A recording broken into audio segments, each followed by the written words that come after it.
시간이 되었으므로 2021년 1월 2일 주일 예배를 주님께 올려드리도록 하겠습니다. 다 같이 묵도하심으로 예배를 시작하겠습니다. 다 같이 기도하겠습니다.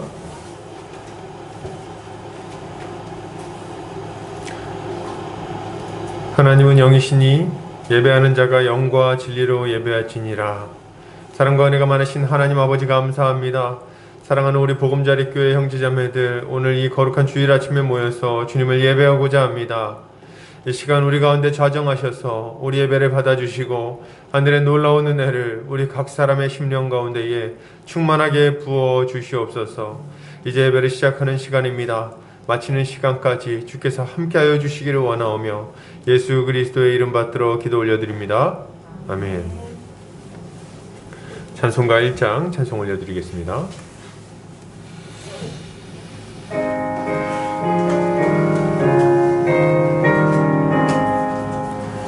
만복의 근원 하나님, 온 백성 찬송 드리고 저 천사여 찬송하세. 찬송 성부 성자 성령 아멘.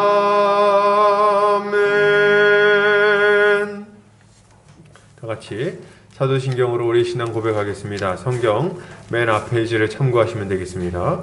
다같이 고백합니다. 전능하사 천지를 만드신 하나님 아버지를 내가 믿사오며 그 외아들 우리 주 예수 그리스도를 믿사오니 이는 성령으로 잉태하사 동정녀 마리아에게 나시고 본디오 빌라도에게 고난을 받으사 십자가에 못 박혀 죽으시고 장사한 지 사흘 만에 죽은 자 가운데서 다시 살아나시며 하늘에 오르사 전능하신 하나님 우편에 앉아 계시다가 산자와 죽은 자를 심판하러 오시리라. 성령을 믿사오며 거룩한 공회와 성도가 서로 교통하는 것과 죄를 사하여 주시는 것과 몸이 다시 사는 것과 영원히 사는 것을 믿사옵나이다. 아멘. 이 시간 우리 주님이 가르쳐주신 기도하겠습니다. 하늘에 계신 우리 아버지여, 이름이 거룩히 여김을 받으시오며 나라 임하옵시며 뜻이 하늘에서 이룬 것 같이 땅에서도 이루어지이다. 오늘날 우리에게 일용할 양식을 주옵시고 우리가 우리에게 죄 지은 자를 사하여 준 것 같이 우리 죄를 사하여 주옵시고 우리를 시험에 들게 하지 마옵시고 다만 악에서 구하옵소서. 대개 나라와 권세와 영광이 아버지께 영원히 있사옵나이다. 아멘. 이 시간 우리 한 주간의 삶을 돌아보면서 주님께 회개하는 시간 갖도록 하겠습니다. 우리가 주님 앞에 범죄했던 것들, 불순종했던 일들이 있다면 이 시간 고백하고 십자가 보혈의 은혜로 씻어달라고 간구하겠습니다. 다 같이 기도합니다. 사랑의 주님 감사합니다. 오늘도 이 거룩한 예배의 자리에 나와서 주님께 기도하게 하시니 주님 감사와 찬양 올려드립니다. 한 주간 우리의 삶을 돌아볼 때에 주의 말씀에 순종하며 열매 맺는 삶을 살기보다도 여전히 주님 아버지 넘어지고 죄 가운데 거하려고 했던 모습들이 있었음을 주님 앞에 고백하지 않을 수 없습니다. 주님 새해가 시작되었는데 이전에 그 죄악된 습관들을 다 벗어버리게 하여 주시옵소서. 죄에 매여서 열매 맺지 못하는 인생은 지나간 날들로 족하오니 이제 그런 인생 버리게 하시고 완전히 벗어버리게 하여 주시고 오직 우리 주님이 원하시는 거룩하고 의로운 새로운 사람으로서의 삶을 이제 다시금 살아내게 하여 주시기를 원합니다. 이제 죄를 이기고 의를 행하며 살아가는 자가 되기를 원하오니 주여 아버지 우리의 악한 습관들을 끊어버리게 하여 주시고 우리 주님이 주시는 거룩하고 선한 습관들을 가지고 주를 위하여 열매 맺는 인생 살아가게 하여 주시옵소서. 주님 은혜를 구하옵니다. 예수 십자가 보혈의 능력이 우리의 모든 죄를 깨끗하게 씻어주심을 믿습니다. 감사드리며 예수 그리스도 이름 받들어 기도 올려드립니다. 아멘. 이 시간 우리 찬송가 544장 찬송 드리겠습니다. 찬송가 544장입니다.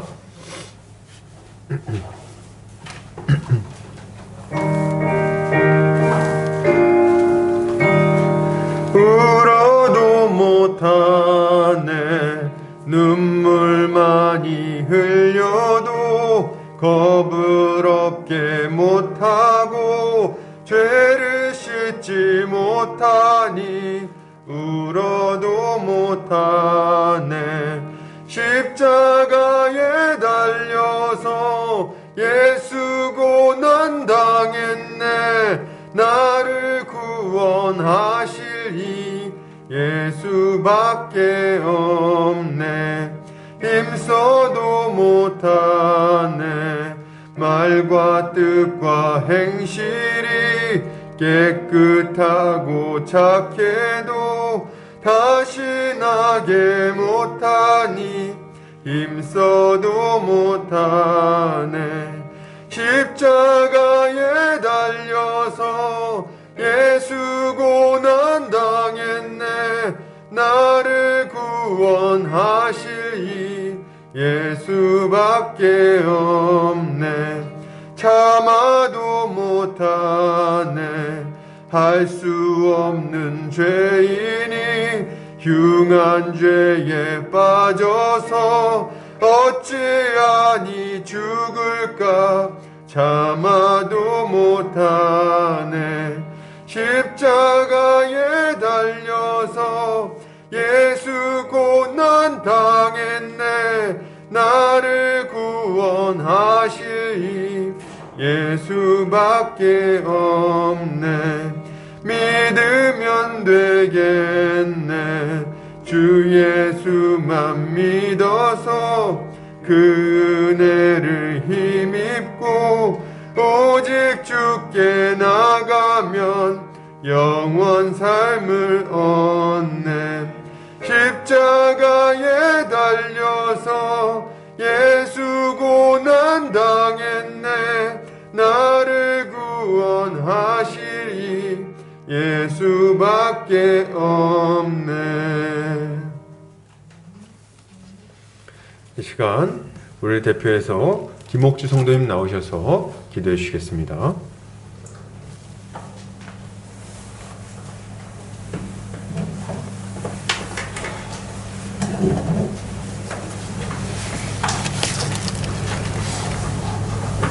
우리 주는 위대하시며 능력이 많으시며 그의 지혜가 무궁하시도다.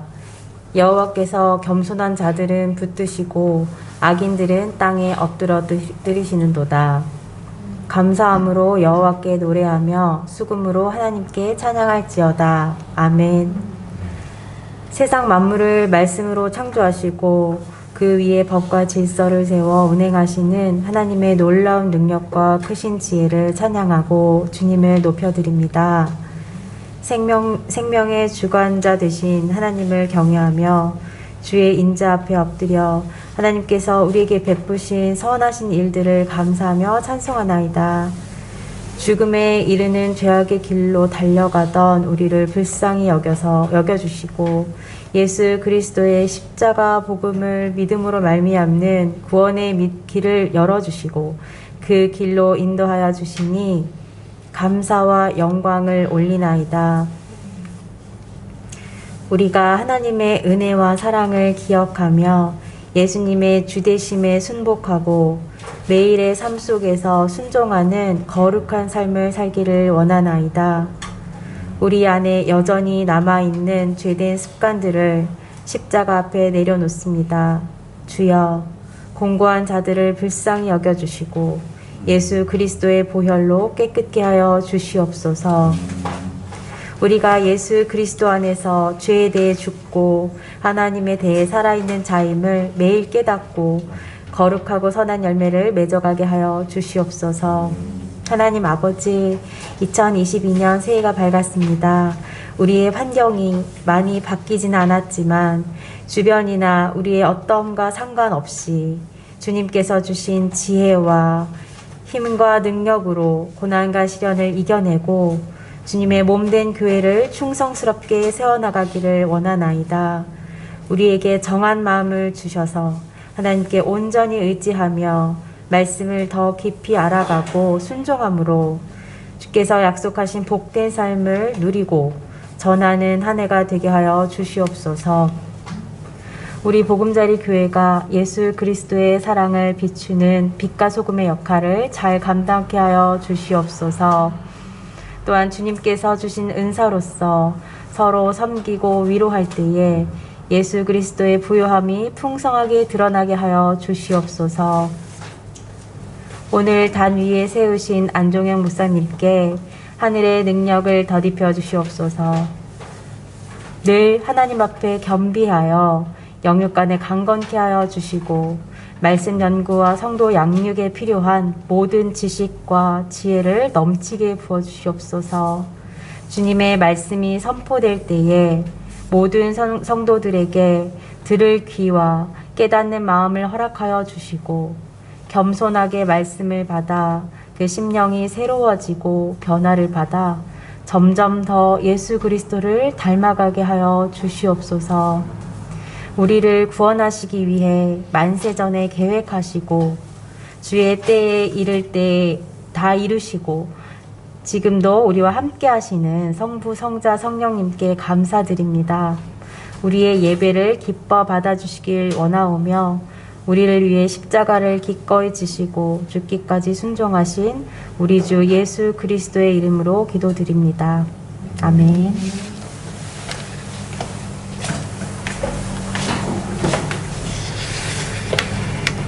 요리문답하는 시간 갖겠습니다. 성경 오른쪽 면에 참고하시면 되겠습니다. 주보 오른쪽 면에 참고하시면 되겠습니다. 제가 질문하고 함께 답변하도록 하겠습니다. 1문. 사나 죽으나 당신의 유일한 위안은 무엇입니까? 사나 죽으나 나는 나의 것이 아니고 몸과 영혼이 모두 미쁘신 구주 예수 그리스도의 것입니다. 주께서 보배로운 피로 나의 모든 죄값을 치러주셨고 마귀의 권세로부터 나를 자유케 하셨습니다. 또한 하늘에 계신 아버지의 뜻이 아니고는 나의 머리털 하나도 상하지 않듯이 주는 나를 지켜주십니다. 실로 이 모든 것이 합력하여 나의 구원을 이룹니다. 내가 주의 것이기에 주께서 성령으로 말미암아 영원한 생명을 보증하시고 나의 온 마음을 다하여 기꺼이 주를 위하여 살게 하십니다. 이것이 나의 유일한 위안입니다. 2문. 이러한 기쁜 위안 속에서 살고 죽기 위하여 당신이 알아야 할 것은 무엇입니까? 3가지가 있습니다. 첫째, 나의 죄와 그 비참이 얼마나 심각하며, 둘째, 어떻게 그 죄와 비참에서 벗어나며, 셋째, 어떻게 구원을 주신 하나님께 감사를 드릴 것인가 하는 일입니다. 아멘. 우리 교회 소식 보겠습니다. 보금자리 교회 오신 성도님들 환영합니다. 주님 안에서 함께 자라가기를 소망합니다. 오늘 오랜만에 우리 신동범 전사님이 교회에 오셨어요. 다 같이 박수로 환영하도록 하겠습니다. 우리 신동범 우리 전사님은 전에 이제 2019년도군요. 맞나요? 2019년도 이제 교회 설립했을 때, 여기 왔을 때 이제 처음에 같이 하시면서 교회를 세우는데 아주 혁혁한 공로를 세우신. 그래서 이 바깥에 있는 그 배너 있잖아요. 우리 신동범 전사님이 만든 거예요. 그래서 이렇게 와가지고 같이 이렇게 예배 드리다가 지금 잠시 또 이렇게 시간이 되어서 교회 방문하셨습니다. 너무 환영하고요. 같이 또 이렇게 좋은 시간을 만들었으면 좋겠습니다. 코로나19로 인해서 인사는 목례로 대신하도록 하겠습니다. 코로나가 속히 사라져서 더욱더 모이기를 힘쓰는 교회가 되도록 기도하기를 바랍니다. 오후 1시 30분에 사도신경 강의가 진행됩니다. 사도신경 강의를 통해서 모든 성도들의 신앙이 잘 세워지도록 기도해 주시기를 부탁드립니다. 오늘 사도신경 강의가 사도신경 마지막 강의니까요. 이제 참석해 주시면 되겠습니다. 지금 추가 광고가 하나 더 있는데요. 이번 주죠. 1월 6일부터 1월 8일까지 이 말씀운동연합에서 청소년 말씀운동 수련회가 열리는데 겨우수련회가 열리는데 이제 제가 거기서 주강사로 이렇게 좀 설교를 맡게 됐어요. 그래서 우리 성도님들 기도해 주시면 감사하겠습니다. 제가 설교하는 날은 7일날 저녁입니다. 그러니까 그때 딱 시간 맞춰서 금식하시면서 기도해 주시면 되겠어요.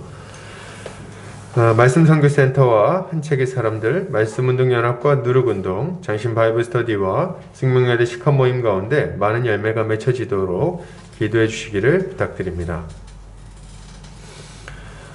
말씀 보겠습니다. 에베소서 4장입니다. 에베소 4장 11절 12절 말씀입니다.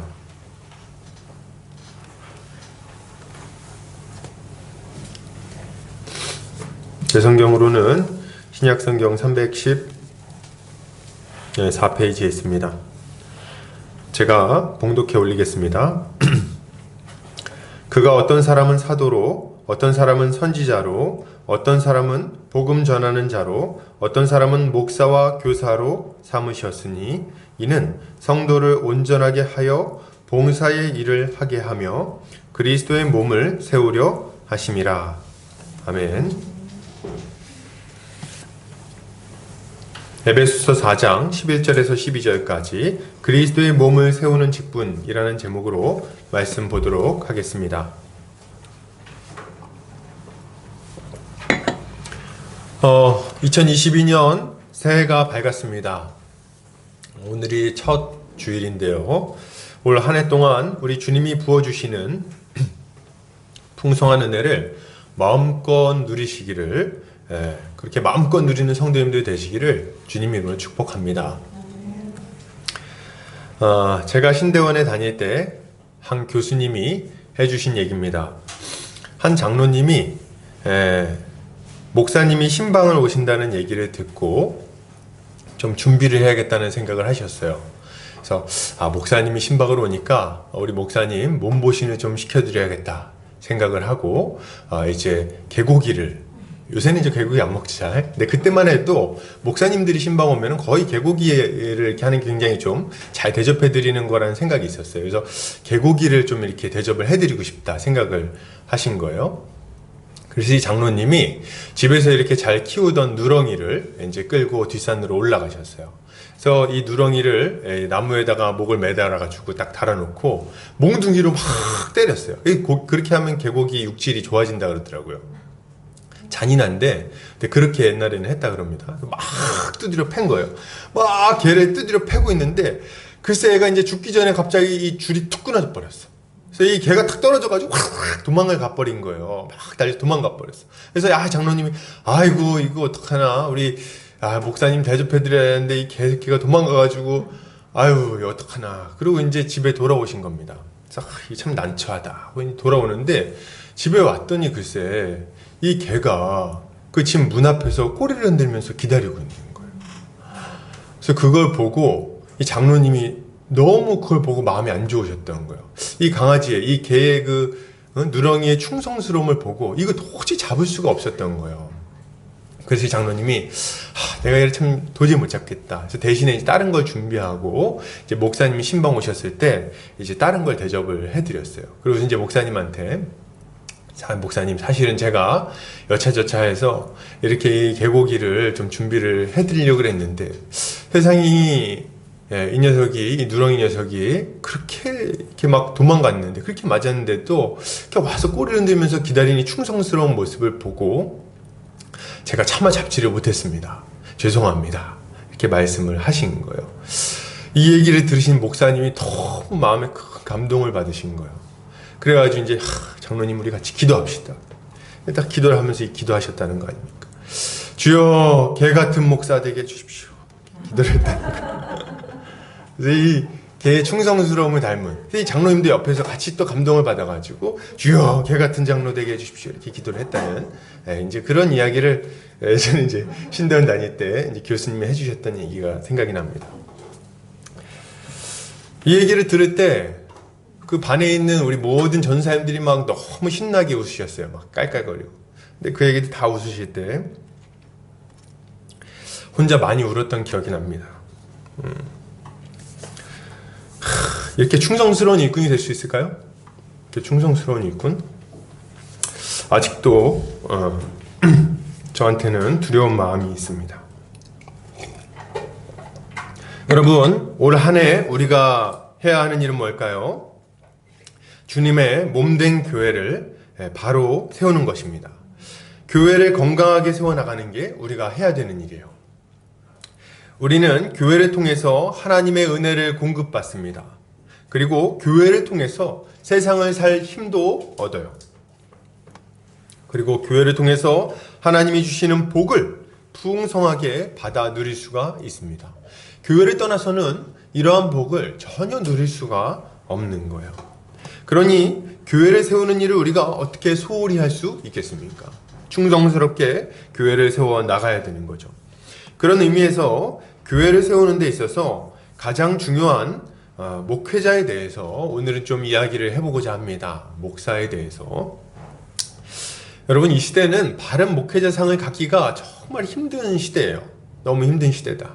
제대로 된 목사, 그런 목사를 참 만나기도 어렵거니와 너무 안 좋은 소식들이 많아요. 그래서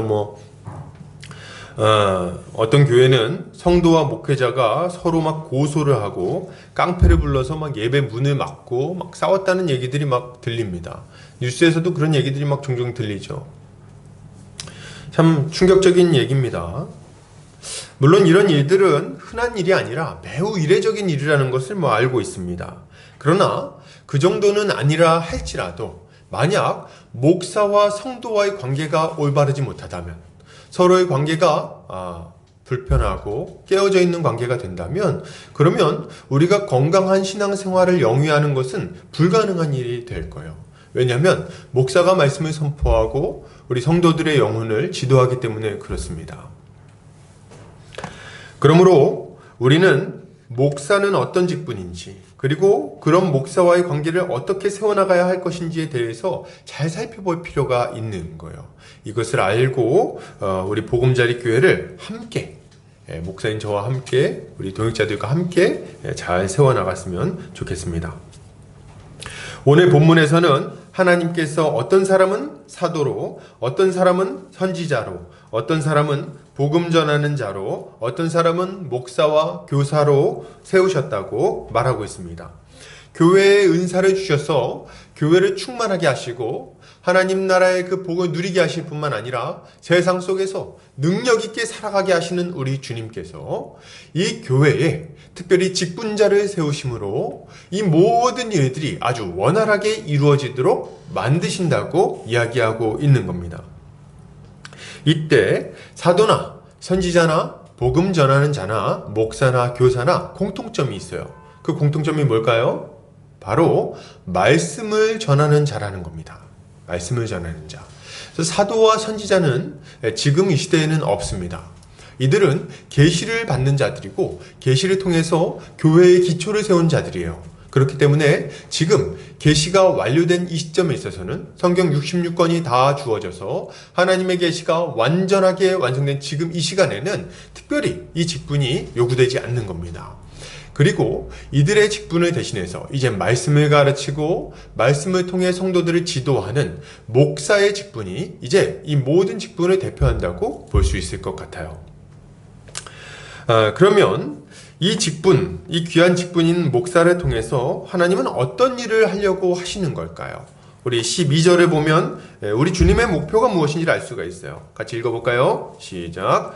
이는 성도를 온전하게 하여 봉사의 일을 하게 하며 그리스도의 몸을 세우려 하심이라. 아멘. 어떻게 합니까? 성도를 온전하게 만들어서 봉사의 일을 감당하게 하고 그리고 주의 몸된 교회를 아주 힘있게 세워나가려고 하시는 거죠. 이게 우리 주님이 원하시는 일이신 겁니다. 자, 그렇다면 이 일을 잘 감당하기 위해서 목사는 어떤 일을 감당해야 될까요? 어떤 일을 해야 될까요? 이거 우리가 좀 생각해 보고 목사는 어떤 모습을 갖추어야 할 것인지 생각해 보고 우리는 어떻게 목사를 도와야 될 것인지에 대해서 같이 살펴보도록 하겠습니다. 먼저 목사는 이제 어떤 일을 하는 사람인가 할 때 첫 번째로 목사는 말씀을 선포하고 가르치는 일을 하는 사람입니다. 말씀 가르치는 일을 하는 사람이에요. 말씀을 선포하고 가르친다. 그래서 목회자는 양무리를 치는 목자라고 많이들 불립니다. 목자다. 그래서 목자가 어떻게 합니까? 양무리를 이렇게 푸른 초장과 시냇가로 인도해서 양이 아주 배불리 먹고 그리고 목을 죽이고 토실토실 살이 오르도록 아주 잘 먹이는 일을 누가 합니까? 이 목자가 하는 일이에요. 그래서 목사가 하는 일은 이와 비슷하다. 성도들에게 말씀을 가르치고 말씀을 선포해서 성도들이 모든 영역에 있어서 부족함이 없도록 말씀으로 자라나게 하는 것, 영적인 꼴을 먹이는 것, 그 양식을 통해서 이들이 그리스도의 장성한 분량에 이르기까지 자라나게 하는 것. 이게 뭡니까? 이게 목사가 하는 일인 거예요. 이거 잘하려고 그렇게 설교하고 가르치고 하는 겁니다. 그래서 목사님들이 맨날 만나면 뭐예요? 만나면 뭐합니까? 맨날 설교하죠. 맨날 설교하죠. 너 그렇게 살면 안 되고 똑바로 살아야 되며 예수님을 믿어야 되며. 그래서 가르치려고 그렇게 애를 쓰는 거예요. 붙들고. 그죠? 그런 의미에서 이 목사는 영적인 스승이요 영적인 부모라고 할 수 있을 것입니다. 그래서 갓난아이가 태어나면 어떻게 합니까? 부모가 어떻게 해요? 갓난아이가 태어나면요, 얼마 전에 이제 저희 아들 이제 8살이 됐는데 아주 아기 때 그 영상을 오랜만에 보게 됐을 때 아기는 있잖아요, 목을 못 가눕니다. 그래서 이렇게 하고 이렇게 목을 못 들어요. 이렇게 그래서 이렇게 딱 안아가지고 말이죠, 얘를 어떻게든 먹이려고 말이죠, 애를 많이 쓰는 거죠. 저희 아들 같은 경우는 잘 안 먹었어요. 지금도 잘 안 먹는데 옛날부터 안 먹었어요.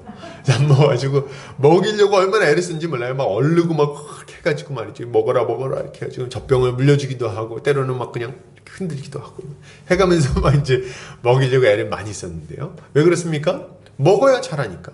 먹어야 자라서 목도 가누고 사람 구실하니까 그렇게 먹이려고 애를 쓰는 거죠. 근데 이제 좀 컸다고 아빠가 날 위해 뭘 해준 게 있어, 뭐 이런 이상한 얘기를 하기도 하는데, 그러나 이제 잘 먹으면 어떻게 됩니까? 건강하게 자라나는 거죠. 목사는 그래서 막 아주 달래가면서 막 먹이는 거예요. 어떻게 이거 하나만 더 먹어봐, 이 먹으면 사탕 나중에 줄게, 막 이러면서 먹이는 거죠. 목사들도 그렇지 않습니까? 성도들 어떻게든 먹이려고 말이죠, 애를 써요. 왜 이렇게 애를 씁니까? 교회를 세우려고 하는 거예요. 어떻게든 이 힘들어하는 성도들을 좀 돕고 싶은 거예요. 응? 그들을 잘 세워가지고 이 어려움을 잘 이겨내는 그리스도의 장성한 분량에 이르는 좀 건강한 성도가 되게 만들기를 원한다는 거예요. 딱 보면 있잖아요, 어려움이 많아요. 성도들의 인생에 고민거리가 많고요, 정말 번잡스러운 일들, 답답한 일들이 많이 생깁니다. 근데 말이죠, 우리 인생의 모든 해답은 성경에 있어요. 하나님의 말씀이 우리가 어떤 길로 나아가야 할지, 어떤 선택을 해야 할지, 이 문제를 어떻게 해결해 나가야 될지, 어떻게 살아야 되는지를 다 알려주기 때문에 그렇습니다. 그래서 말씀을 가르치려고 막 애를 써요. 근데 있잖아요, 참 우리 성도들 중에 잘 배우려고 하는 편이 있는데, 성도들 막 가르치려고 그러면 잘 듣나요? 아니면 잘 안 배우려고 그러나요? 잘 듣죠. 근데 이제 일반적으로는 잘 안 배우려고 그래요. 아유, 목사님 시간이 없어요, 바빠요, 뭐 꼭 그걸 해야 됩니까? 전 지금으로도 만족하는 걸요, 뭐 이런 얘기들을 막 한단 말이죠. 가르치려고 그러는데 잘 안 배우려고 그러는 거예요. 마치 애기가 말이죠, 뭘 먹이려고 그러면 막 고개 흔들면서 안 먹으려고 말이죠, 젖병을 막 입에 열어가지고 이렇게 넣어줘야지 간신히 막 몇 모금 먹고 이렇게 하는 것처럼 안 먹으려고 그러죠. 귀찮아하고 말이죠. 목사는 이제 어떻게든 건 먹이려고 애를 쓰고. 왜요? 왜 그렇게 합니까? 귀찮고 이렇게 머리 아프고 이제 복잡한 거 알아. 그러나 이걸 먹어야지 문제가 해결되고, 먹어야지 성장하고, 그래야지 온전히 세워질 수 있는 걸 아니까, 이거 꼭 알아야 된다고 생각하니까 막 애를 쓰고 막 가르치는 거예요. 근데 이 가르칠 때 말이죠, 뭐 어디 뭐 텔레비전에 나오는 어떤 목사님들처럼 아주 능력이 많아가지고 뭐 말만 하면 빵빵 터지고 말이죠, 깨달음을 주고 그냥 뭐 얘기만 하면 그냥 마음이 뜨거워지고 막 이랬으면 좋겠는데 능력이 부족해요. 그래서 뭐 이렇게 얘기하면 이제 잘 웃지도 않고 그때 이제 뭐 이렇게 해보려고 하면 이렇게 잘 시큰둥하고 말이죠. 감동도 잘 못 받아. 근데 능력이 부족한 거 알아요. 아니 또 안 되니까 또 어떡합니까? 가가지고 또 기도하는 거예요. 아버지, 왜 이렇게 굳이 저를 불러가지고 능력도 없는데 이렇게 귀한 성도들 맡기십니까? 주님 도와주십시오. 기도도 하고 말이죠. 그리고 또 와가지고 또 붙들고 또 막 가르치려고, 이거 좀 한번 배워볼래? 이렇게 막 가지고 선포하고 가르치고 말이죠. 여러분, 목사가 좀 설교가 좀 재미가 없습니까? 참고 들으세요. 유익하다고 생각하니까 그렇게 하는 거 아니겠습니까? 여기서 뭐 쓸모없는 얘기 막 하겠어요? 굳이 중요하지도 않은 얘기를. 필요하다고 생각하니까, 성도를 살려야 된다고 생각하니까 어찌하든지 간에 애를 쓰는 거 아닙니까? 재미가 있든 없든 막 정신 차리려고 박수 쳐가면서 말이죠, 막 하는 거 아닙니까? 그러니까 이거 잘 들어야 되는 거예요. 이게 목회자가 하는 일인 거죠. 또한 목회자는 말씀으로 성도들의 삶을 돌보는 일을 합니다. 이게 목사가 하는 중요한 일 중에 하나예요. 그래서 성도와 한평생 함께하면서 이 성도들의 말씀을 따라서 순종하고 말씀에 따라서 복을 누리며 살아가게 하기 위해서 모든 노력을 기울입니다. 여러분, 목회자는 정말 성도랑 평생을 함께하는 존재예요. 태어나면서부터 임종시까지 평생을 함께한다. 그래 뭐라고 부릅니까? 요람에서 무덤까지 목사와 함께. 그래서 뱃속에 있을 때는 어때요? 아이가 이제 뱃속에 있으면 가가지고 이제 건강하게 뱃속에 자라나도록 기도하죠. 태어나면 유아세례 주죠. 자라날 때 얘를 그냥 돌보고 가르치죠. 그냥 막 얼러가면서 사탕 주지. 그러고 나서 얘가 좀 자라고 나면 어떡합니까? 입교하지. 그러고 나서 이 아이가 그냥 잘 자랄 수 있도록 때로는 혼내고, 때로는 붙들어주고, 때로는 기도해주고, 수능 보는 날 되면 그냥 금식하면서 말이죠. 저는 금식 안 해봤어요. 그러나 이제 막 아주 그때 막 기도하지. 어떻게든 잘 하라고. 그러지 않습니까? 그리고 뭐 문제가 있으면 어떻게 해결해 주려고 아주 붙어서 그렇게 같이 기도하고, 결혼할 때 되면 또 같이 기도하고, 주례 바치고, 그리고 또 어떻게 합니까? 이제 아기 날 때 또 그 결혼해서 또 아기를 낳아요. 그때 되면 또 가가지고 또 붙들고 기도하고 말이죠. 그래가지고 한 명의 성도가 하나님과 동행하며 평생 복을 누릴 수 있도록 옆에서 항상 함께하는 자가 누굽니까? 목사입니다. 목사. 그 일을 목사가 하는 거예요. 중간에 혹여라도 이상한 짓 할까봐, 이상한 데로 갈까봐 붙들고 눈물로 기도하고 말이죠. 막 그냥 어떻게든 막 혼내기도 하고, 너 정신 차려, 어떻게 하려고 그래, 붙들고 말이죠. 끌어주고. 이 일을 목사가 하는 겁니다. 그래서 보면은 우리가 어려운 일이 생기면 누구한테 먼저 가요? 누구한테 먼저 갑니까? 목사한테 가는 거예요. 목사님, 제가 지금 이만저만한 문제가 있는데 도저히 답이 안 나옵니다. 어떻게 하면 좋을까요? 그럼 이제 목사가 이제 그 얘기 들으면 어떻게 해요? 목사가 돈이 있습니까? 뭐가 있습니까? 같이 할 수 있는 게 없어. 그래서 기도합시다. 그래서 이제 기도하는 거야. 아버지, 이거 어떻게 하면, 지금 이거 죽게 생겼어요. 이렇게 기도하고 말이죠. 그러니까 이렇게 기도하면은 우리 하나님이 도와주시고, 그렇게 하면서 문제를 넘어가고, 이렇게 한평생 살아가는 거예요. 일을 하라고 하나님께서 목사를 세우신 거예요. 또한 목사는 중요한 일 한 가지를 더 하는데요. 그게 뭐냐면 말씀을 따라 성도들을 비진리로부터 지켜내는 일을 합니다. 교회를 진리의 도성으로 세우는 일을 아주 충성스럽게 감당한다는 거예요. 그런 의미에서 목사는 양치기 개와 같은 역할을 하게 됩니다. 양무리 사이에 이리가 들어와가지고 양무리를 해치고 그들을 넘어뜨리고 함부로 고통스럽게 하는 일을 하지 못하도록 양치기 개가 돼가지고 주변에 뛰어다니면서 지키는 일을 하는 거예요. 왈왈 돌아다니면서 막 다니는 거죠. 혹은 양들이 막 절벽으로 향해 가면 어떻게 합니까? 가가지고 절벽으로 가지 못하라고 막 겁주면서 막 그냥 짖어가지고 절벽에서 다시 돌이키게 만들고 말이죠. 독초 먹으려고 그러면 가가지고 막 머리로 받아가지고 못 먹게 하고, 좀 막 여기저기 돌아다니면서 이빨로 물어 끌어가지고 양이 넘어지지 않도록 애쓰는 일을 누가 합니까? 양치기 개가 하는 거예요. 그 일을 아주 시끄럽게 짖습니다. 근데 이 시끄럽게 짖는 양치기 개를 양들이 꼭 좋아하지 않을 수 있어요. 그죠? 양들이 안 좋아하지. 자기가 뭐 먹으려고 그러면 와가지고 막 르렁거리지. 가가지고 막 그냥 어디 가고 싶은데 못 가게 막지 말이지. 막 돌아다니면서 그러니까 자기 보호해준 줄도 모르고 막 미워하는 경우가 있어요. 아이, 저 개 때문에 그냥 내가 아주 귀찮아 죽겠네. 그럴 수 있어요. 그러나 말이죠. 그럼에도 불구하고 그들이 좋아하나 싫어하나 관계없이 부단히 이 일을 애쓰는 게 누굽니까? 바로 목사가 하는 일이에요. 여러분, 교회 안에 얼마나 많은 세속적인 가르침이 들어와 있는지 모릅니다. 은근슬쩍 들어와가지고 성도들의 믿음을 막 무너뜨리고 있어요. 그래서 그런 이상한 삶으로 막 흘러가게끔 그런 흐름이 지금 교회 안에도 아주 많이 있습니다. 얼마나 이런 일들이 많이 일어납니까? 뭐 드라마만 보면 어때요? 드라마 막 각종 다큐 이런 거 보면 말이죠. 뭐가 막 있어요.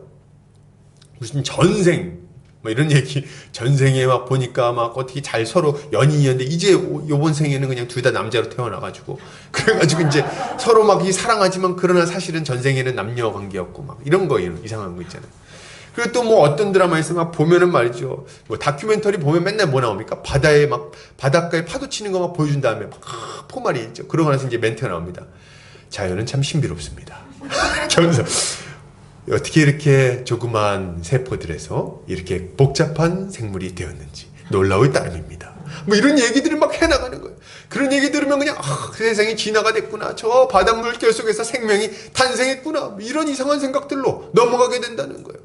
이 잘못된 생각들이 우리의 이 무의식 깊숙한 곳에 자리 잡고 우리를 넘어뜨리려고 애를 씁니다. 뭐 이런 것만 있습니까? 이 텔레비만 틀면 물질 만능주의가, 성공지상주의가 우리의 생각 속에 막 파고 들어옵니다. 그냥 TV 그냥 뉴스랑 뉴스 사이에, TV 프로그램 사이에 뭐가 나옵니까? 맨날 보면 아파트 광고 말이죠. 이영애 같은 분들이 나와가지고 촥 이렇게 아파트 막 돌죠. 촥 돌고 나서 한 바퀴 싹 돌고 뭐라 그럽니까? 여자라서 행복해요, 뭐 이렇게 얘기한단 말이에요. 그 여자라서 행복해, 그게 뭔 뜻이에요? 이게 지금 무슨 소리 하는 거, 뭔 얘기하고 싶은 거예요? 자유아파트에 살면 이렇게 여자라서 행복할 수 있다는 거예요. 그리고 또 뭡니까? 뭐 냉장고 선전, 냉장고 옆에 탁 옆에 이렇게 서가지고 말이죠, 문 열고 말이죠. 그래서 어떻게 양문형 냉장고 막 아주 그냥 회전하면서, 그리고 어떻게 합니까? 여자라서 행복해요. 참, 남자는 안 행복합니까? 아무튼 그런 얘기 막 한단 말이죠. 그 왜 그런 거예요? 이 냉장고를 사라, 이 냉장고를 살 정도로 부자가 되면, 이 집을 살 정도로 부자가 되면 행복해질 거다, 이런 것들을 우리한테 지금 세뇌시키고 있는 거 아니에요. 그 냉장고가 없으면 마치 뭐가 모자란 사람처럼, 그 집에 살지 못하고 조그만 반지 앞방에 살면 부족한 사람처럼, 그것 때문에 우리의 인생에 전혀 행복이 찾아오지 못하는 것처럼 우리를 그렇게 고통스럽게 만드는 그 가르침이 그 안에 막 녹아들어 있다는 거예요. 교회 안에도 막 들어와 있어. 제가 전에 봤던 그 어떤 프로그램에서 그 여고 3학년 그 방 그 푼 있잖아요. 그 푼에 이렇게 써 있는 거예요. 지금 공부하면 남편 얼굴이 바뀐다. 이거 들어보셨죠? 이거? 남편 얼굴. 지금 공부하면 남편 얼굴이 바뀐다. 이런 것도, 이런 가르침들 말이죠. 공부하는 이유가 뭐예요? 기껏 남편 얼굴 바꾸려고 말이죠. 얼굴 뜯어먹고 삽니까? 그 얼굴 바꾸려고 공부하고 있는 거예요, 지금. 성공해갖고 잘난 척 하려고.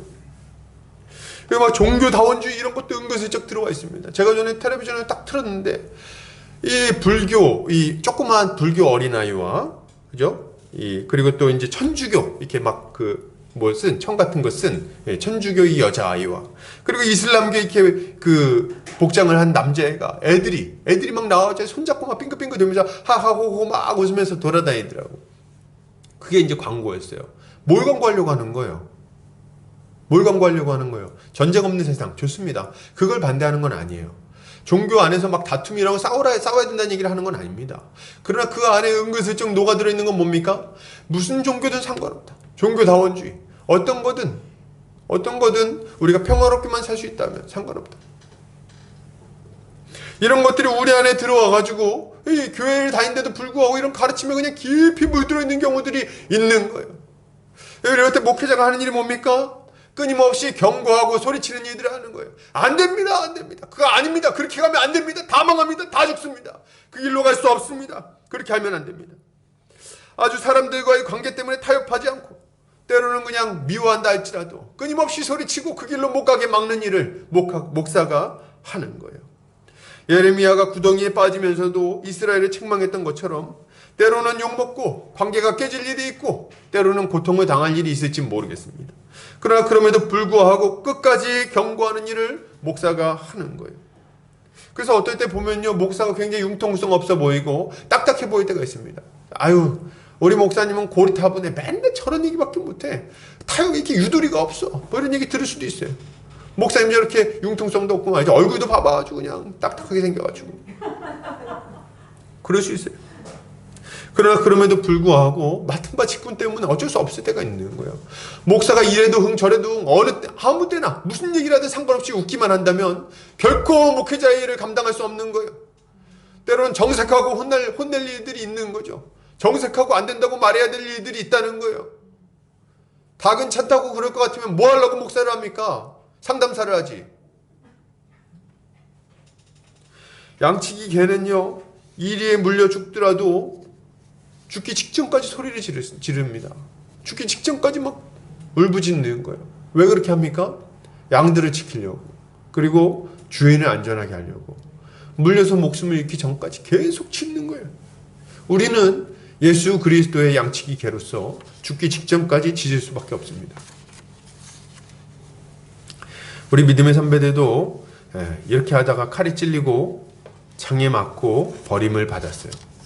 그러니 어떻게 이 일들을 이제 와서 안 한다고 할 수 있습니까? 이런 걸 생각해 보면 목사의 직분은 참으로 귀하다고 말할 수 있겠습니다. 그래서 여러분, 목사를 귀하게 여기고 하나님이 교회에 주신 선물이라고 생각하고 목사를 아끼셔야 돼요. 목사를 사랑하시기 바랍니다. 꼭 저만 사랑하라는 얘기는 아니에요.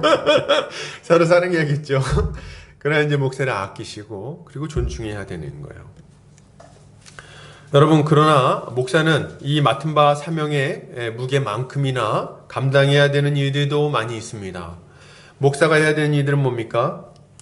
사명을 잘 감당하기 위해서 부단히 노력할 필요가 있는 거예요.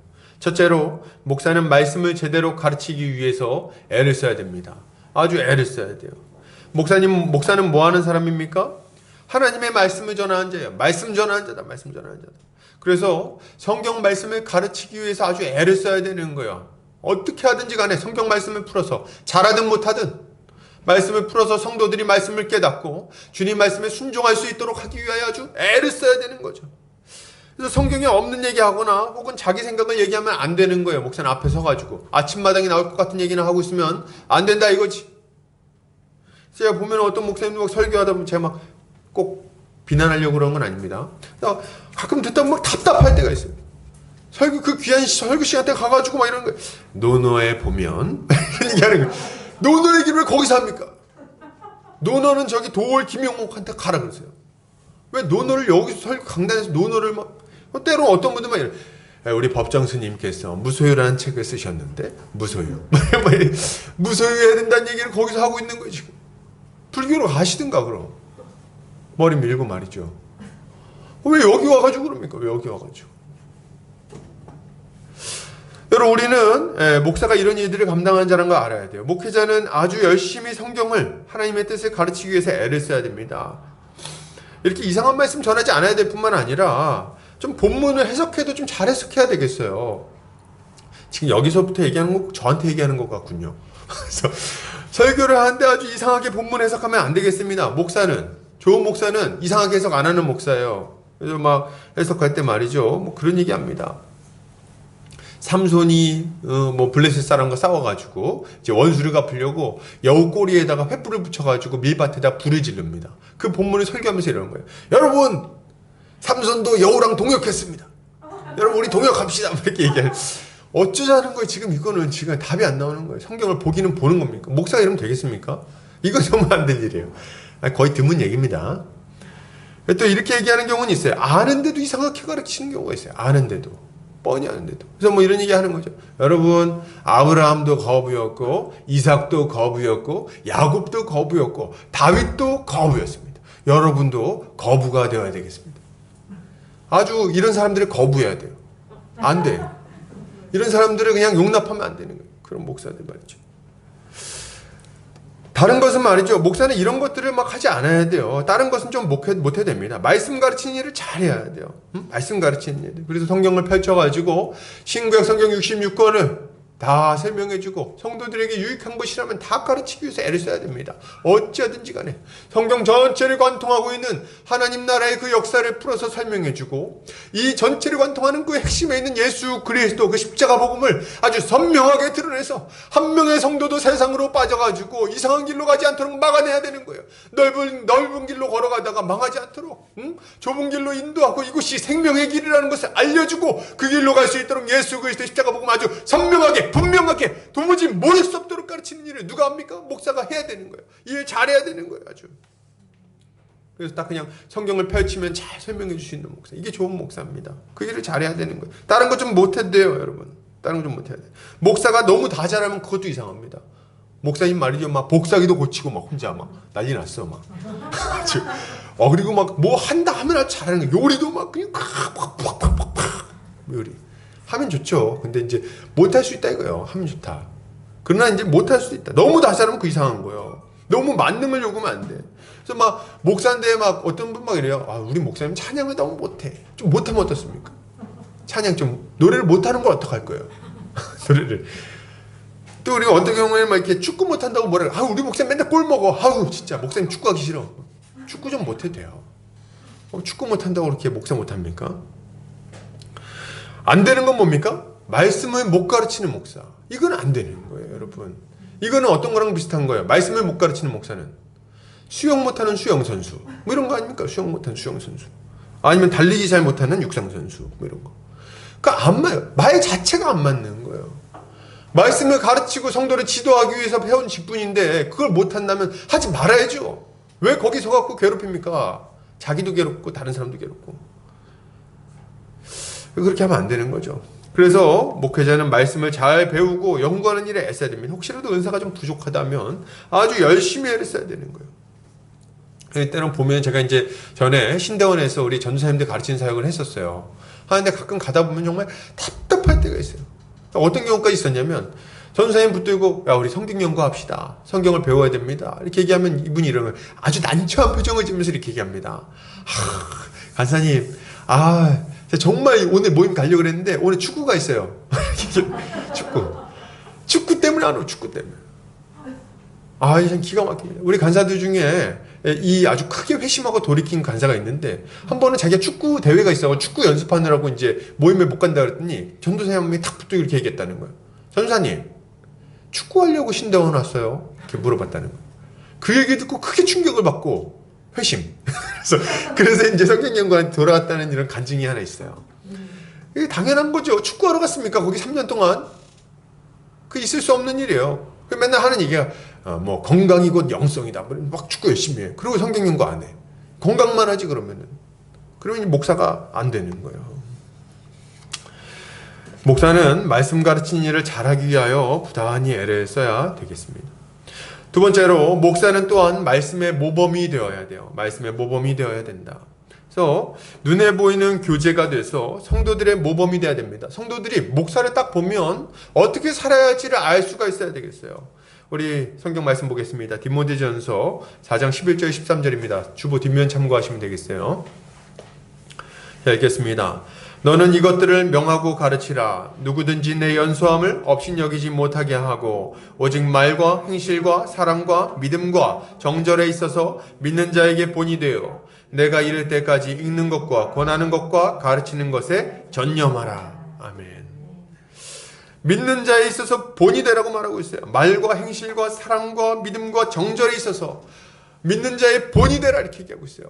그래서 볼 때 야, 너 내가 얘기했는데 왜 안 지켜? 이렇게 얘기할 게 아니라 먼저 이 말씀을 따라 살아감으로 다른 모든 이 성도들이 보고 어떻게 살아야지 그 모범을 볼 수 있게 하는 일을 목사가 해야 된다는 거예요. 탐욕스러운 목사를 보고 누가 그 뒤를 따라가겠어요? 응? 자기 욕심에 취해갖고 그 욕심대로 세상적인 것들을 막 추구하며 살아가는 목사를 도대체 누가 따라가겠습니까? 포악한 목사를 누가 따라가겠어요? 옛날 아주 유명한 예화가 있어요. 제가 들은 얘기인데 어떤 목사님이 교회에 갔는데 이제 교회 새로 부임하신 거죠. 가서 보니까 어떤 이제 예배를 드리는데 이 방송실에서 일하는 자매가 뒤쪽에 예배 드릴 때 저 뒤에 앉아가지고 이렇게 고개를 숙이고 목사님 설교하는데 자꾸 쭝얼쭝얼거리고 있다는 쭝얼쭝얼 이렇게 하고 있더라는 거예요. 설교를 하는데 그래서 이 자매가 도대체 왜 저러고 있나 해서 뒤에 가까이 가봤대요. 근데 이 자매가 뭐라 그러고 있었는지 알아요? 이러고 있었다는 거예요. 너나 잘해, 너나 잘해, 너나 잘해, 너나 잘해. 이유가 뭐예요? 왜 그런 거예요? 이 방송실에서 있다 보니까 목사님하고 좀 이렇게 부딪힐 일이 좀 있었던 거죠. 자꾸 근데 이제 안 좋은 모습을 보니까 이제 관계가 깨져버린 거예요. 그래서 어떻게 합니까? 너 하나 잘해, 너 하나. 설교하고 있는데 말이죠. 여러분, 이거 너무 이게 안타까운 일 아닙니까? 이래서 되겠습니까? 앞에서 목사가 막 여러분 탐욕스럽지 마십시오! 막 이렇게 얘기하는데 막 뒤에서는 막 그냥 돈을 세고 막 난리 났어 아주. 그러면 어떻게 그들이 따라갈 수 있겠냐는 거예요. 당연히 안 되는 거지. 목사는 어찌하든지 간에 조심해야 되는 거죠. 어떤 면에서 좀 더 엄격할 필요도 있는 것 같아요. 자신한테 하는 말입니다. 목사는 아주 치열하게 주님께 순종하는 삶을 살아야 되고 그것을 통해서 성도들이 위로함을 받습니다. 목사님이 열심히 살면요 정말 성도들이 그 목사님 때문에 힘을 얻어요. 제 경험이에요. 이건 제 경험. 막 회사에서 직장 상사랑 막 부딪히면서 막 이 모양 저 모양으로 그냥 막 살아갑니다. 막 말씀에 순종하려고 막 어떻게 하든지 믿음시키려고 막 비아냥거리는 소리 들어가면 버티고 막 치열하게 막 싸우다 이제 교회 왔어. 힘들다. 그냥 이제 교회 와서 문을 딱 여는데 앞에 목사님이 이렇게 성경을 이렇게 보고 있는 거예요. 왔어 이렇게 얘기를 합니다. 목사님 그런 때는 있잖아요. 너무 힘들게 한 주간 살다 보면은 목사님 얼굴만 봐도 눈물이 나요. 초대교회 성도들도 그러지 않았겠어요? 초대교회 성도들도 막 가가지고 막 어찌 막 돌로 맞고 막 욕을 먹고 막 비아냥거리고, 야 너 예수쟁이지, 너 아이고 너 그 망했어, 막 십자가에 달린 사람은 뭐할라 쫓아다녀, 막 그냥 욕을 먹고 말이죠. 비아냥거리는 소리를 듣고, 그래서 막 힘이 빠져가지고, 성도들도 힘이 빠져요. 그렇게 얘기 들으면, 세상에서 자꾸 그렇게 잘못됐다고 얘기 들으면 힘이 빠집니다. 이거 내가 잘못된 길 가는 거 아니야. 그러고 이제 교회에 왔어. 교회 왔더니 누가 있어요? 사도 바울. 사도 바울 보니까 여기 이렇게 흉터가 있는 거예요. 돌 맞은 흉터 이렇게. 그걸 보면 어때, 성도들 마음이? 그거 보면 위로가 되는 거예요. 아유, 난 아직 멀었구나 생각하면서 위로를 받는 거지. 여러분, 이게 목사가 치열한 삶을 살아야 되는 중요한 이유인 거죠. 목사는 어려움이 와도 끝까지 충성스럽게 사명을 감당해야 되겠습니다. 끝까지 충성스럽게 감당해야 되겠어요. 좀 고집스럽게 말씀을 가르치고 최선을 다해서 다스려야 됩니다. 여러분, 사도행전 20장 17절에서 21절을 보면 사도 바울이 얼마나 충성스럽게 말씀을 가르쳤는지가 나와요. 한번 읽어볼까요? 자, 시작. 바울이 밀레도에서 사람을 에베소로 보내어 교회 장로들을 청하니 오매 그들에게 말하되, 아시아에 들어온 첫날부터 지금까지 내가 항상 여러분 가운데서 어떻게 행하였는지를 여러분도 아는 바니 곧 모든 겸손과 눈물이며 유대인의 관계로 말미암아 당한 시험을 참고 주를 섬긴 것과 유익한 것은 무엇이든지 공중 앞에서나 각 집에서나 거리낌이 없이 여러분에게 전하여 가르치고 유대인과 헬라인들에게 하나님께 대한 회개와 우리 주 예수 그리스도에 대한 믿음을 증언한 것이라. 아멘. 이거 무슨 일 합니까? 사도 바울은 밀레도에서 에베소 장로들과 장별 인사를 하는데 내가 어떻게 사역했는지를 쭉 설명하고 있는 거예요. 어떻게 사역했어요? 그는 성도들에게 유익하다고 생각되면요, 그것을 가리지 않고 아주 열심히 가르쳤어요. 유익하다고 생각하면, 자, 이거 잘 기억하셔야 돼요. 성도들이 좋아하는 걸 가르친 게 아니라 뭘 가르쳤다고요? 성도들에게 유익하다고 생각하는 걸 가르쳤다는 거예요. 유익하다고 생각하는 거. 애들이 당근 먹는 거 좋아해요, 싫어요? 싫어하죠. 그러나 엄마들은 아주 끈질기게 당근을 넣어요. 왜요? 애들이 표정이 좀 안 좋은 것 같은데? 왜 그렇습니까?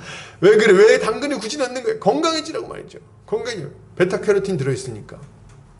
그거 먹으라고 말이죠. 그렇게 애를 쓰는 거예요. 사도 바울이 유익하다고 생각하니까 성도들에게 가르치는 거예요. 성도들이 싫어할 만한 내용이 있었을 거예요. 왜요? 뭘 가르쳤다 그러는데? 회개와 그리스도에 대한 믿음. 회개를 가르쳤다는 건 뭡니까? 죄를 지적했다는 거예요. 너 지금 그렇게 살면 안 된다. 형제님 그렇게 살면 하나님의 심판을 도무지 피할 수 없을 겁니다. 하나님의 것을 도둑질하고 어떻게 영생에 이를 수 있겠습니까? 어떻게 우상을 숭배하는 자가 영생에 이를 수 있겠습니까? 우리 하나님의 분명히 하나님의 역사가 분명히 예수 그리스도 안에서 드러났는데 어떻게 그 길로 갈 수 있습니까? 막 그냥 책망하고 돌이키고 했다는 거예요. 그러니까 때로는 싫어했겠지. 때로는 거치적거렸겠지. 근데 유익하다고 생각하면 가리지 않고 거리낌 없이 다 전했다는 거예요. 어디서요? 공중 앞에서나 각 집에서. 공중 앞에서나 각 집에서 뭘 얘기하는 거예요? 뭐 때와 장소를 가리지 않았다는 거예요. 모이면 모이는 대로, 각 집에 가면 집에 간 대로, 모든 장소에서, 모든 상황 속에서 말씀 가르치는 일을 아주 열심히 했다는 거예요. 약간 어떤 면에서 보면 좀 눈치가 없기도 한 거죠. 약간 눈치가 없어. 지금 설교의 타이밍이 아닌데 왜 이러시나, 이렇게 그때 막 설교를 하고 말이죠. 근데 그렇게 하는데 성도들이 아는 거예요. 어떻게 좀 살려보려고 하는구나. 아주 부지런히 일을 하는 거예요. 목사는 그 일을 해야 됩니다. 충성스러워야 돼요. 핑계대지 않았으면 좋겠습니다. 뭐 이 핑계 저 핑계, 상황이 안 좋아서, 이것 때문에 좀 어려워서, 이건 좀 어렵지 않은가, 지금 상황이 지금 그런 타이밍이 아닌 것 같은데 그만 좀 핑계대고 말이죠. 아주 열심히 부지런히 말씀을 가르쳐야 되겠어요. 어찌하든지 간에 말이죠. 상황을 보면서 때를 기다릴 게 아니라 때를 얻든지 못 얻든지 상관없이 부지런히 말씀을 가르쳐야 되는 거죠. 이 일을 목사들이 하는 거예요. 근데 말이죠, 제가 이렇게 해보니까 여러분 그거 아십니까? 목사가 이렇게 말씀을 가르치려고 그러는데 제가 그런 생각을 한번 한 적이 있어요. 제가 이제 성경을 보면서 성도란 무엇이고 어떤 것이 위험하고 어떤 길을 가야 되는지 어떻게 살아야 되는지 알겠더라고요. 그래가지고 이제 이렇게 살아야 된다고 가르쳐야겠구나 이렇게 생각을 했는데 그 순간 마음에 큰 부담이 왔어요. 왜냐하면 우리는 백지 상태에서 목회를 하는 게 아니에요. 목사들은. 그죠? 성도들이 갓난아이 같은 상태에서 시작하는 게 아니란 말이지. 대부분 와가지고 목사가 이제 설교하려고 딱 보니까 어때요? 지금 목회를 하려고 교회가 성도들을 딱 만나보니까 어떤 상황이야? 이미 그냥 상태가 다 엉터리인 거야. 다 그냥 온갖 종류의 죄에 그냥 뒤범벅이 돼갖고 하면 안 되는 일들을 하고 말이죠. 벌써 빚을 많이 지고 벌써 관계가 다 깨져 있고 벌써 죄를 깊이 져갖고 그것 때문에 중독돼 있고 말이죠. 벗어나지 못하고 그냥 거기 그냥 절절매면서 살고 있는 거예요. 와가지고 말씀 전하려고 그러니까 다 그런 상태인 거야. 아주 많이 속이 터집니다. 아주. 아니 하기 어떤 죄를 짓거나 잘못하기 전이면 먼저 얘기를 해갖고 하지 못하게 막을 거 아니에요. 벌써 다 한 상태다. 그러니까 이걸 바꾸려고 그러면 보통 힘이 드는 게 아니에요. 돌이켜야 됩니다. 그렇게 하면 안 됩니다. 얘기를 해야 되는데 아주 답답한 거죠. 그거 바꾸려고 그러면 어떻게 되겠어요? 살아가고 있는 건데 이미 그 발에 깊이 들였는데 그거 바꾸라 그러면 좋아합니까? 당연히 싫죠. 그거 어떻게 바꿔요? 결정이 다 났는데. 그래서 그것 때문에 많은 어려움이 있는 거예요. 제가 그 생각을 하는데 말이죠. 마음이 크게 답답하더라고요. 큰 답답함이 있었어요. 이럴 때 목회자에게 필요한 건 뭡니까? 이럴 때 목사에게 필요한 것은 용기입니다. 이럴 때 용기가 필요한 거예요. 어찌하든지 간에 어떻게 생각하든지 간에 어떤 문제를 만나게 되든지 간에 그들이 좋아하든지 싫어하든지 간에 유익하다고 생각하는 것들을 거침없이 전하는 용기, 그 용기가 목사에게 필요한 거죠. 그러면 어떻게 이런 용기를 목사가 낼 수 있을까요? 오늘 목사 설교 같네요 진짜. 미가서 3장 8절입니다. 미가 3장 8절 같이 읽겠습니다. 오직 나는 여호와의 영으로 말미암아 능력과 정의와 용기로 충만해져서 야곱의 허물과 이스라엘의 죄를 그들에게 보이리라. 아멘. 오직 나는 여호와의 영으로 말미암아 능력과 정의와 용기로 충만해질 것이다 얘기하고 있어요.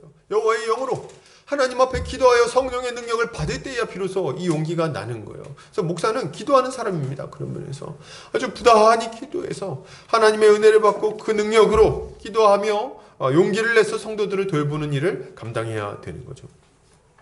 근데 이렇게 사명을 감당하다 보면 용기를 내서 이렇게 탁 얘기를 하고 했어. 그럼 어떻게 될까요? 어려움이 찾아와요. 그러면 어려움이 없어진 게 아니라 그럼 어려움이 이제 찾아오기 시작하는 겁니다. 그래도 끝까지 충성스럽게 사명을 감당해야 돼요.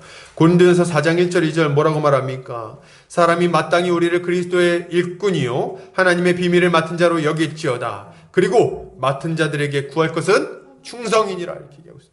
충성스러워야 돼요. 끝까지 충성스러워야 된다. 디모데후서 4장 5절에서 뭐라고 말합니까? 그러나 너는 모든 일에 신중하여 고난을 받으며 전도자의 일을 하며 내 직무를 다하라 이렇게 얘기하고 있어요.